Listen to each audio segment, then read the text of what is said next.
Good evening, folks. This is Deb Delapiano, and this is your short take. It's late. I have to admit, it's late, and I'm tired, and I'm getting ready to go to bed. But I wanted to take a few minutes to talk about how we got here to where we are right now. I know I've said this a million times, and I'm going to keep saying it. Nothing that's going on right now in the United States of America is normal, okay? It is not normal to have a man as the front runner for the GOP nomination be a man who tried to overthrow the government of the United States by blocking the peaceful transfer of power between two men who vied for the presidency. It is not normal. It is not normal to have a rapist in the White House. It is not normal to have a House and a Senate that is so cowardly that they cannot stand up to him. And it's all based on donors. It's all based on who wields the power and the money.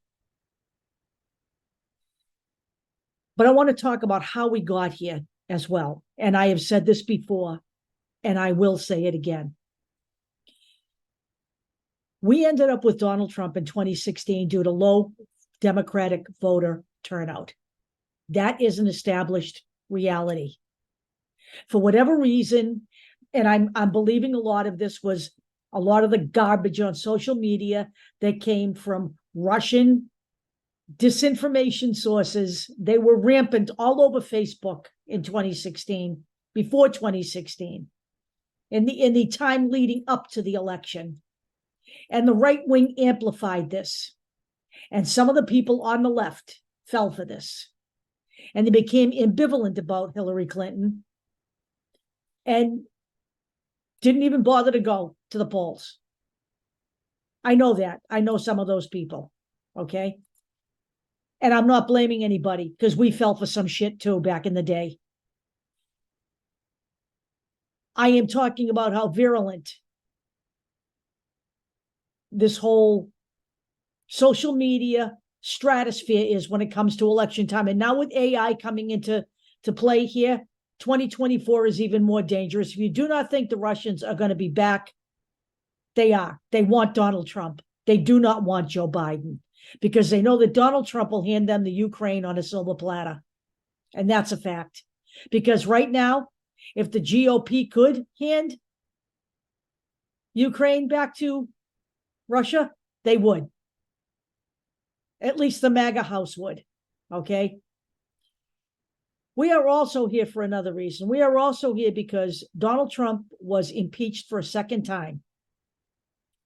I believe the date was January 13th, 2021, a week before he turned over power to Joe Biden. And what we needed were 17 Republican senators.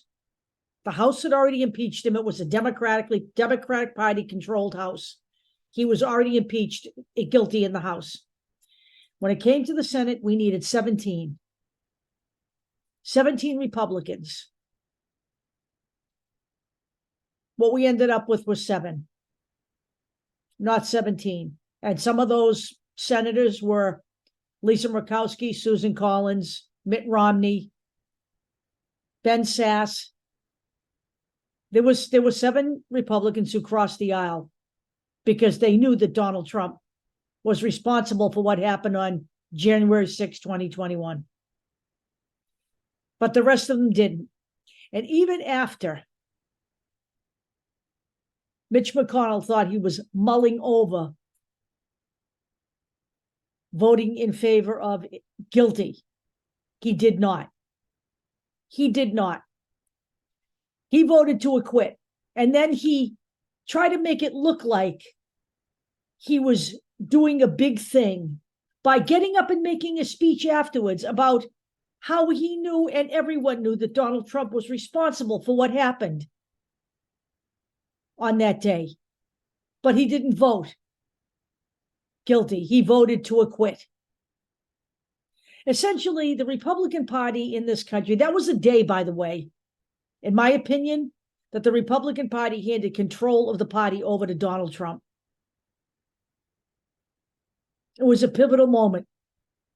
They chose their own power and staying in office over the needs of the country, over the country's constitution, and over the American people.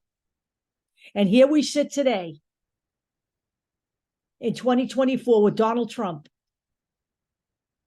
convicted already for his family, already convicted for business fraud, for cooking the books,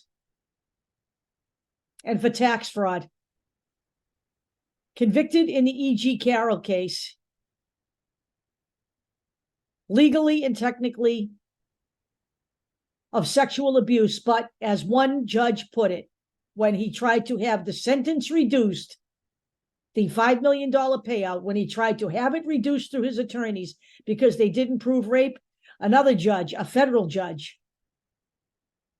made it clear that what Donald Trump did was commit the act of rape against E. Jean Carroll. Here we sit with a man who is the front runner that people find entertaining. On what level? A man who has normalized white supremacy. A man who speaks in violent terms most of his day on Truth Social.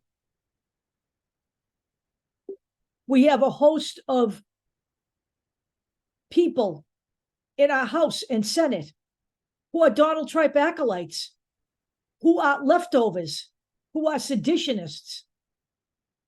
There were 147 before the midterms. Now there are 170. This isn't just about Donald Trump, folks. He's the head of the serpent. But you know what? Let's say he winds up in jail. And I believe he's going to, whether he likes it or not, and whether MAGA world likes it or not.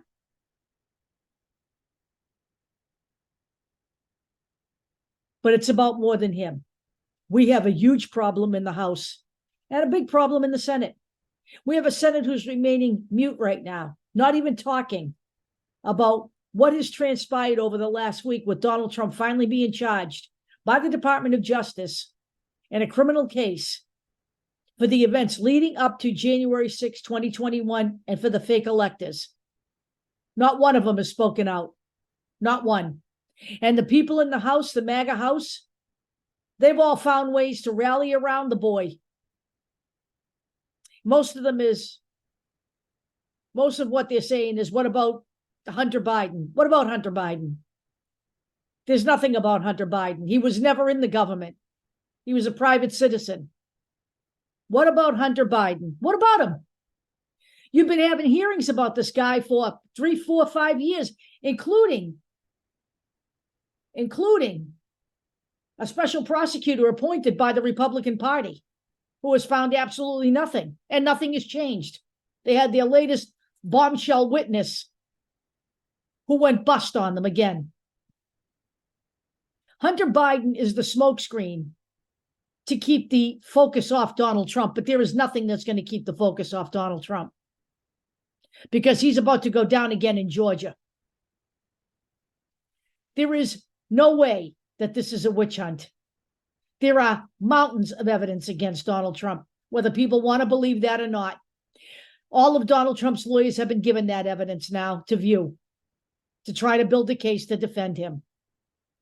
But what I'm telling the American people out here tonight is, if you want to save this democracy and you want to claim that you care about America and about freedom, then you're not going to vote for Donald Trump, whether you're a Republican or anyone else. And if the Democratic Party voters don't get off their ass and vote, don't come to me and whine on social media about the state of the nation come 2025, because you have been warned. You've also been warned by Donald Trump exactly what will go down.